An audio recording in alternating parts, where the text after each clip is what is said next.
অনেক মুসমুসে, অনেক মজা, অনেক টেস্টি।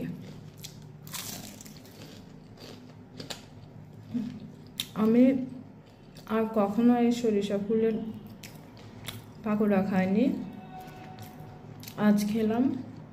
সত্যি অনেক মজা, অনেক অনেক মজা। এই দেখুন ভিতরে কেমন হয়েছে, একদম পারফেক্ট ভাবে হয়েছে, দেখেছেন? সত্যি অনেক মজা, আপনারা না খেয়ে মিস করবেন। দেখেছেন কত টেস্টি। হ্যালো বন্ধুরা, আসসালামু আলাইকুম। আপনাদেরকে আমি সরিষার পাকোড়া কতটা ক্রিস্পি এবং মজাদার হয়েছে সেটা দেখানোর জন্য এতক্ষণ কথা বলিনি। আপনাদেরকে আজকে খুবই মজাদার পাকোড়া দেখাবো।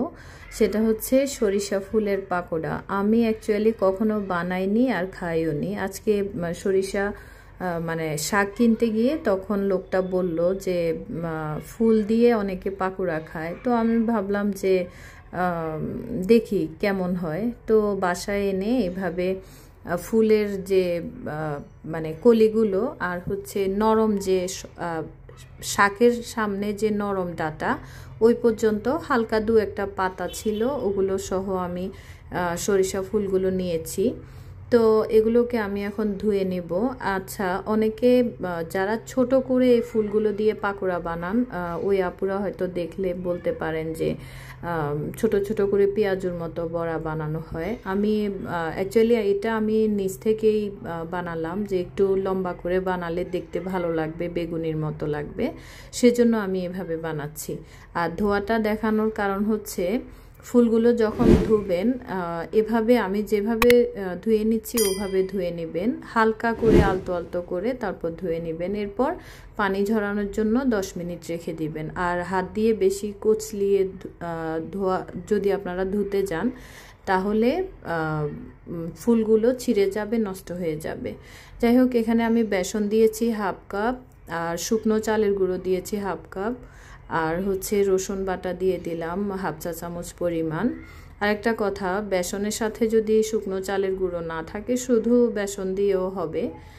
তারপর এখানে হলুদ গুঁড়ো দিয়ে দিলাম হাফ চা চামচ পরিমাণ, তারপর লবণ দিয়ে দিলাম পরিমাণ মতো, মরিচের গুঁড়ো দিয়ে দিলাম হাফ চা চামচ পরিমাণ, ধনিয়ার গুঁড়ো দিয়ে দিচ্ছি হাফ চা চামচ পরিমাণ, জিরের গুঁড়ো দিয়ে দিচ্ছি হাফ চা চামচ পরিমাণ। তারপর এগুলোকে আমি হাত দিয়ে একটু ভালোভাবে মিক্স করে নিচ্ছি। হাত দিয়ে আগে শুকনো থাকা অবস্থায় মিক্স করে নিলে ভালো হয়। তো সেজন্য আমি মিক্স করে এরপর আমি একটু পানি দিয়ে দিচ্ছি বেসনের মধ্যে। প্রথমে অনেকগুলো পানি দিয়ে দিবেন না, অনেক সময় পানি বেশি হলে পাতলা হয়ে যায়। তো সেজন্য আমি একটু পানি দিয়ে দেখলাম, তো আমার একবার পানি দেওয়াতে হয়ে গেছে। মিক্সিংটা আমি আপনাদেরকে দেখাবো। তো এখানে আমি একটু সামান্য পরিমাণ বেকিং সোডা দিয়ে দিলাম, খুবই সামান্য, হাফ চা চামচ থেকে কম দিয়েছি আমি। তো বেকিং সোডা দিয়ে আমি আবার মেখে নিলাম। তারপর দেখুন বেসনের মানে যে ঘনত্বটা ওইটা কেমন হয়েছে একটু দেখবেন। একবারে পাতলাও না আবার অনেক গাঢ়ও না। দেখেছেন কেমন হয়েছে? ঠিক এভাবে আপনারা মেখে নেবেন। তো দেখুন আমি যে সরিষা ফুলগুলো আমি ধুয়ে রেখেছিলাম, পানি ঝরে গেছে, 10 মিনিট আমি এভাবে রেখেছিলাম। তো এখানে আমি প্রথমে একটা ফুল নিয়ে নিলাম, একটা ফুল নিয়েছি আমি, পরবর্তীতে একটার সাথে আরও 2-3টে ফুল একসাথে করে দিব। আর আপনারা চাইলে একটা একটা করেও দিতে পারেন, কোনো প্রবলেম নাই। আমি প্রথমটা দিচ্ছি, আপনারা একটু দেখুন কিভাবে দিবেন। তো পরের বার আমি আবার 2টো ফুল, যেগুলো একদম মানে একবারে পাতলা চিকন ফুল থাকে, ওগুলো মানে ডাটাগুলো চিকন থাকে, ওগুলো 2-3টে একসাথে করে এভাবে আপনারা দিয়ে দিবেন। তো আমি পরপর এভাবে একটার পর একটা দিয়ে দিলাম। আর চুলার আগুন অবশ্যই মিডিয়াম আঁচে রাখবেন। মিডিয়াম আঁচে রাখলে পাকোড়াগুলো বা চপগুলো খুব সুন্দরভাবে হবে। আর যদি আপনারা আগুন বাড়িয়ে দেন, হাই হিটে থাকে, তাহলে কিন্তু পুড়ে যাবে। তো লো মিডিয়ামে রেখে আমি হচ্ছে পাকোড়াগুলো ভেজে নিলাম। এখন আমি যেগুলো লাল হয়ে গেছে, কালারটা একটু ব্রাউন কালার হয়ে এসেছে, এগুলো আমি উঠিয়ে নিচ্ছি। তো এভাবে করে আমি সব কয়টা